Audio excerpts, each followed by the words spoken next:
I work at a board game store. Every day is usually calm and uneventful. I get to stack shelves and occasionally play Magic or D&D with my customers. Sometimes I even fall asleep during my shift. But one day, as I was headed to the alley to empty the trash, I saw something that still makes the hairs on the back of my neck stand up to this day. You have to understand, I live in a tiny town. Crime was something I'd never witnessed before.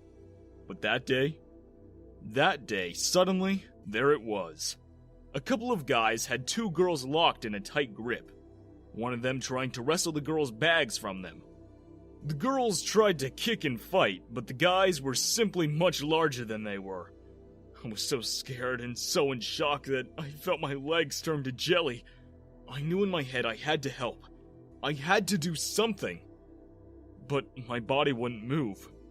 Until, out of nowhere, I felt a surge of strength swell from the bottom of my feet to the top of my head. Suddenly, I knew exactly what to do.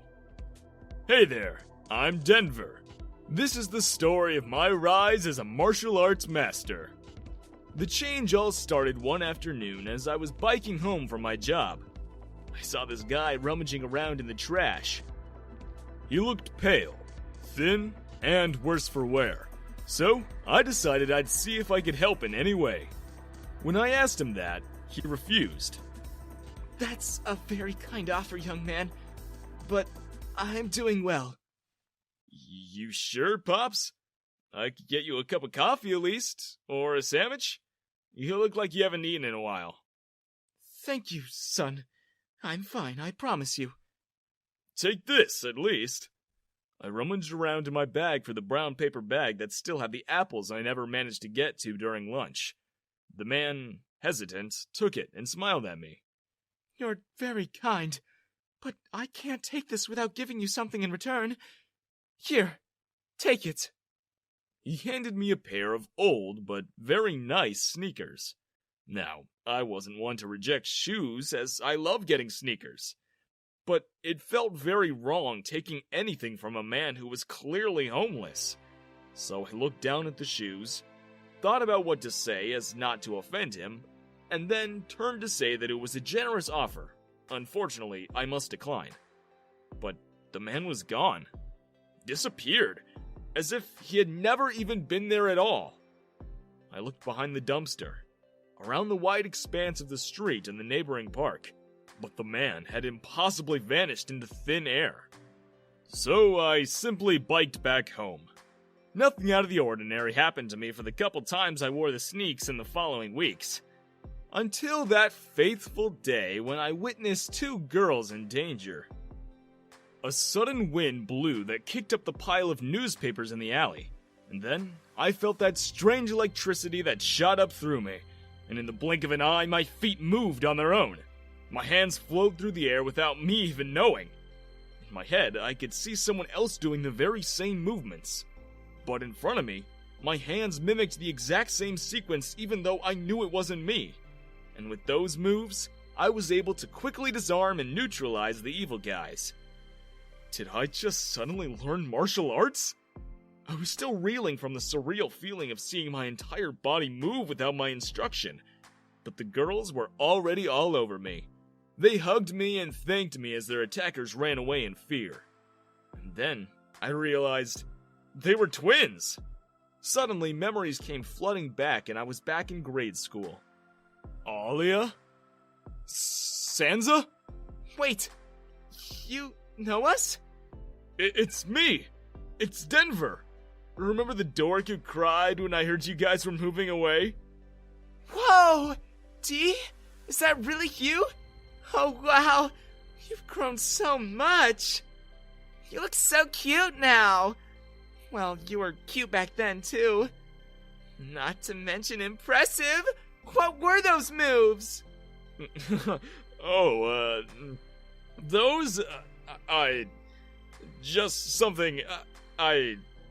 just basic self-defense stuff. Well, you better teach us. Now we're back in town, we should definitely hang. And they weren't kidding. It was almost impossible to go anywhere without the twins wanting to tag along. I guess because I rescued them, they got attached to me. Not that I'm complaining. I've been in love with Sansa and Alia since we were 8. Thing was, they too got hit by puberty hard, and they were smoking hot. It was so distracting when I was at work and they'd pop by the store just to hang around. Even my fellow nerds, who are usually totally focused on their board games, just sat around to look at the twins. In a matter of days, news of the hot twins that hung out at the place spread amongst the dork community. And that next weekend, I got to my shift and was overwhelmed by how many pimply boys were trying to fit themselves in the tiny store. I swear, I'd never seen that place so packed. And all they did was mill around and wait for the twins to come visit. I eventually had to tell them to go home if they weren't going to buy anything or play some games. It was so much fun spending a lot of my days with the girls. When we were younger, I was so uncool that I never thought I'd ever get to be friends with them. I'm still pretty uncool, but now I spend most afternoons with the 2 girls I like the most in the world. We would walk to the corner ice cream shop after I finished my shift, and we'd go catch a movie or just skip rocks by the river and talk about the most random of things. Turned out, we had more in common than I imagined. During one of those afternoons by the river, we saw those guys again. The same ones who tried to steal from the twins. Only this time, they brought backup. 10 of them surrounded us before we could even run or call for help. No warning, they just attacked me. But before they could reach me, the world began to flow in slow motion. And that one breath that I took, I saw every single hand and fist that was headed my way. And then, I saw that movie in my mind again. This time, it was a girl, and she moved like flowing water. She dodged multiple attackers, and then, in a flurry of her palms, all her enemies were thrown back. I opened my eyes, and in the few milliseconds that it took for my attackers to reach me, I recreated all the moves I saw in my mind's eye.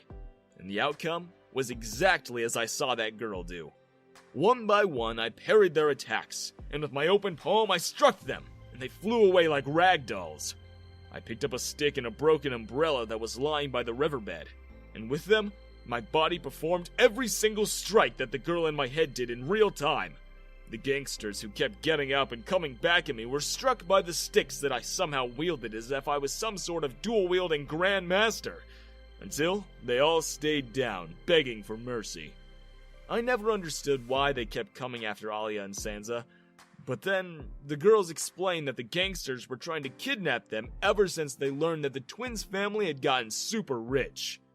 As they were explaining that, I heard someone run down from the street, and I was prepared for more fighting when the guy raised his arms up in a surrender. He was a bystander who had seen the fight, and he was so impressed by what he saw that he gave me his card. It turned out that guy was some big-shot Hollywood scout who was passing through our town and had his car broke down.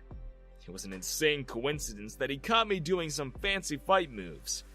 So, after directing him and his crew to the nearest mechanic, he made sure to remind me to call him if I ever wanted to work in the movies. Me, a small-town country boy and a nerd to boot? Work in Hollywood? Of course I said yes! I didn't understand the weird ability I gained whenever I wore those strange sneakers, but I figured it out eventually. It happened a few times more when I moved to LA, and I was able to notice that it only happened when I had the shoes on. And I also noticed that the people I was seeing were, well, me. In some parallel universes. Okay, I didn't just figure that part out. While I was in that state, I call it the bridging. When I was bridging one time, the one version of me I connected with was a Kali master, and he was able to see me when I was tapping into his skills. He pulled me out of this dimension and took me to his. He explained everything. He said that there were millions of versions of everyone in millions of multiverses. And some people like me, who were gifted with a special item that helped bridge those universes, could tap into every single version of myself. And with that comes the abilities those versions of me had. Some of them were cool skills like having photographic memory or insane martial arts skills. Others weren't as cool. In one universe, I was a bratty, spoiled kid whose only notable skill was being able to burp the alphabet. I totally used every useful skill I could find in the multiverse to my advantage. I took the Hollywood job and started working as a fight choreographer and a martial arts consultant in some big movies. I was still the poor, introverted me. But thanks to my multiverse counterparts, I was able to have a pretty cool job. Not only that, Alia and Sansa became my girlfriends. They decided they didn't want one of them losing out on being my girlfriend, so they agreed to share me. Isn't that just something? Who'd have thought? Nerdy, plain, unpopular me. With two rich, beautiful twins in Hollywood. And soon enough, with all the movie jobs I was landing, I too became rich and popular. And now, Sansa, Alia, and I are married. Please don't forget to share this podcast on TikTok, Instagram, Facebook, and so on. Thanks for your support. Check out our YouTube channel by clicking the link in this episode description. And also, kindly please rate and review this podcast. Bye.